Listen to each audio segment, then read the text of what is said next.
തൃശൂർ കോൺഗ്രസിൽ കൂട്ടനടപടിയെടുത്തത് ജില്ലയിലെ 18 കോൺഗ്രസ് മണ്ഡലം കമ്മിറ്റികൾക്കെതിരെയും പ്രസിഡന്റുമാർക്കെതിരെയും. ഇത് സംബന്ധിച്ച DCC പ്രസിഡന്റ് VK ശ്രീകണ്ഠന്റെ ശബ്ദരേഖ പുറത്ത്.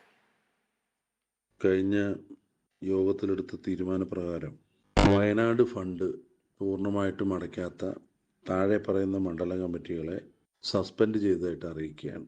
പലതവണ യോഗത്തിൽ അറിയിക്കുകയും നേരിട്ട് തന്നെ ഫോണിലൂടെയും നേരിട്ടും ഒക്കെ അറിയിച്ചിട്ടും ഇത് കാണിക്കുന്നത് കടുത്ത അലംഭാവമാണ്.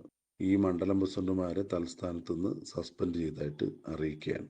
വയനാട് ഫണ്ട് അടയ്ക്കാത്തതിന് 8 മണ്ഡലം കമ്മിറ്റി പ്രസിഡന്റുമാരെയും കമ്മിറ്റികളെയും, തിരുവനന്തപുരത്തെ K കരുണാകരൻ സ്മാരക നിർമ്മാണ ഫണ്ട് നൽകാത്ത 10 മണ്ഡലം കമ്മിറ്റികളെയും പ്രസിഡന്റുമാരെയും സസ്പെൻഡ് ചെയ്തു. പലതവണ അറിയിച്ചിട്ടും നിരുത്തരവാദിത്തപരമായി മണ്ഡലം കമ്മിറ്റികൾ പെരുമാറിയതിനാലാണ് നടപടിയെന്ന് DCC പ്രസിഡന്റ് VK ശ്രീകണ്ഠന്റെ ശബ്ദരേഖയിൽ പറയുന്നു. ഓഫീസിന്റെ ഫണ്ട് വളരെ ചുരുങ്ങിയ ഫണ്ടാണ് ഇത് രണ്ടും. ഇതിലും വളരെ ഗുരുതരമായ വീഴ്ച വരുത്തിയിട്ടുള്ള മണ്ഡലം പ്രസിഡന്റുമാരെ സസ്പെൻഡ് ചെയ്യുകയാണ്. സംഘടനാ പ്രവർത്തനത്തിൽ KPCC നിർദ്ദേശിച്ച കാര്യങ്ങൾ കൃത്യമായിട്ട് ചെയ്യാൻ കഴിയാത്ത ആളുകൾ തീർച്ചയായിട്ടും ആ മണ്ഡലം പ്രസിഡന്റ് സ്ഥാനത്ത് തുടരാൻ അർഹരല്ല.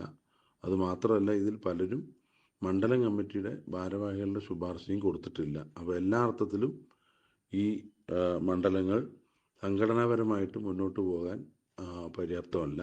അതുകൊണ്ട് ഇത് നടപടിയായിട്ട് അറിയിക്കുകയാണ്. രേഖാമൂലം 2 ദിവസത്തിനകം എല്ലാവർക്കും കത്ത് ലഭിക്കുന്നതാണ്.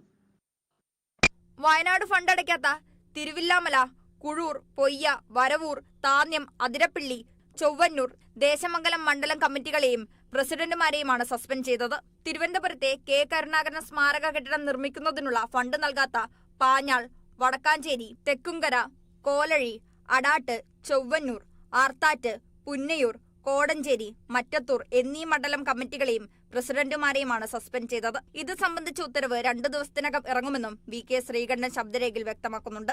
Kerala vision news, Thrissur.